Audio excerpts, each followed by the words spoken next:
But hapo tunazungumza FIFA World Cup 2026 ambayo imeendelea mpaka asubuhi ya leo. Mechi 21 zimeshachezwa, bao 61 zimefungwa mpaka wakati huu ambao tunazungumza. Lakini hat-trick ni moja tu ya Lionel Messi kutoka Argentina. Miongoni mwa vitu ambavyo wanasubiri usiku wa leo, labda Cristiano Ronaldo naye anaweza akajibu mapigo.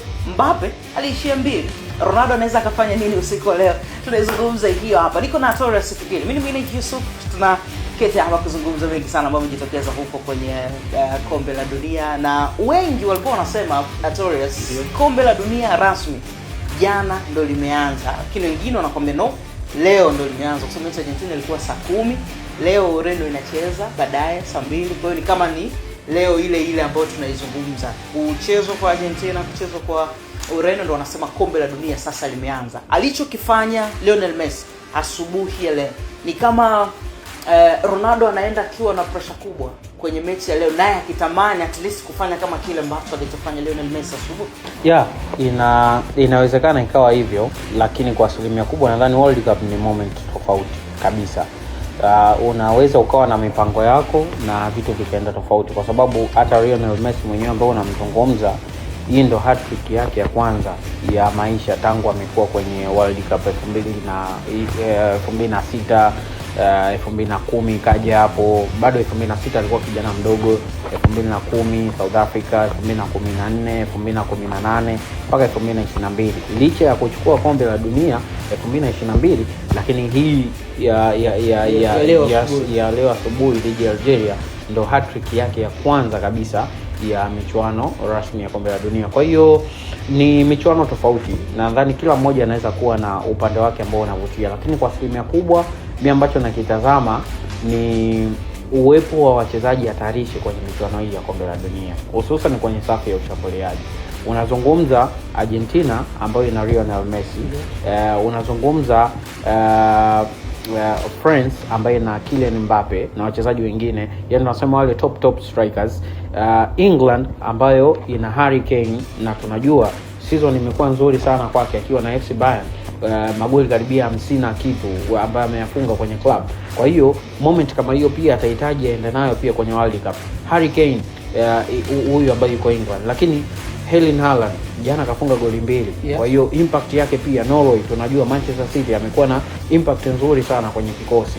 Kwa hiyo atalazimisha pia ile performance iende kwenye timu ya taifa na iwe hivyo. Hao watu kama kina Cody Gakpo na nani wengine ambao wanaweza wakawa na performance nzuri. Kwa hiyo kwanza ni kombe ambalo limetoa sana magoli mengi. Yaani ukizungumza mechi 21 tayari kuna magoli 60 na sehemu magoli 61. Ni kombe ambalo limetoa magoli mengi sana kwa michezo ya awali. Yaani unaweza kusema kuna movement nyingi. Ndio tumeshuhudia mtu kapigwa bao 7, tumeshuhudia goli 5, tumeshuhudia goli 4, goli 3. Jana pia Ufaransa anashinda goli 3. Nadhani ni impact nzuri, lakini kitu kikubwa, mwamko wa kombe la dunia sasa umeanza kuonekana. Yes, Lionel Messi, Olise jana alitoa statement nyingine. Ukiacha mbali kuna mataifa mengine ambayo nyuma najua wamefanya vitu vizuri, watu kama kina Cape Verde, lakini bado unaona impact ya Spain pia kwenye kombe hili la dunia. Bado kuna baadhi ya vitu tunatamani kuvishuhudia kwamba je, vinaweza vika work out. Kwenye vilabu ndio mmefanya kitu kizuri, lakini vipi kwenye mataifa na kombe la dunia? Kiachana na alichokifanya Morocco, alichokifanya Ivory Coast, kingine nani mwingine amekifanya, alichokifanya Senegal jana kiruhusu bao 3-1. Tunaweza tukaona Mwafrika mwingine leo akitutetea kupunguza idadi ya mabao dhidi ya Ureno. Nadhani ni mechi ngumu sana kwa Kongo. Sijajua itakuwaje, lakini safu ya ushambuliaji ya Kongo pia ina spirit nzuri sana. Na nadhani timu ya taifa ya Kongo inaenda kucheza dhidi ya timu ambayo mimi kwa uwezo wangu au kwa maono yangu, timu ya taifa ya Ureno ndio timu ambayo ina midfielders bora sasa hivi duniani. Kabisa. Joao Neves yuko kwenye hicho kikosi. Vitinha yuko hapo. Bruno Fernandes, Bernardo Silva wapo hapo kwenye hicho kikosi. Kwa hiyo ni kikosi kizuri sana, lakini safu yake ya ushambuliaji pia ina watu hatarishi. Ronaldo, wakina Joao Felix, pamoja pia na huyu kijana ambaye anacheza AC Milan Rafael Leao.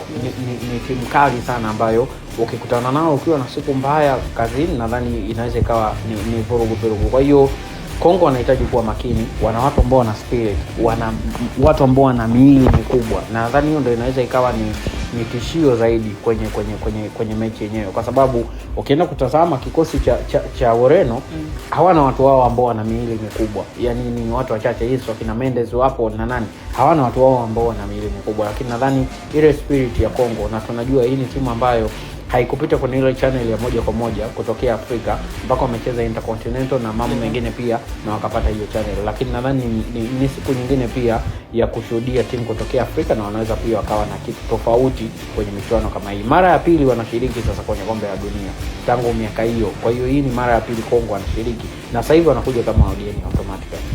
But this kesho tutaketi tena hapa kuzungumza kile ambacho kimejitokeza. Ni nafasi nyingine ambayo anaweza kaipata. Kile gani ambacho utafanya usiku wa leo Ureno, lakini tuna Afrika tunazungumzia Kongo. Fisto Kalala Maila anaweza katetea taifa lake ama vipi? Tutaketi tena hapa kwenye G7 kuzungumza kile ambacho kimejitokeza katika kombe la dunia 2026 ambalo linafanyika nchini Canada, Mexico pamoja na Marekani.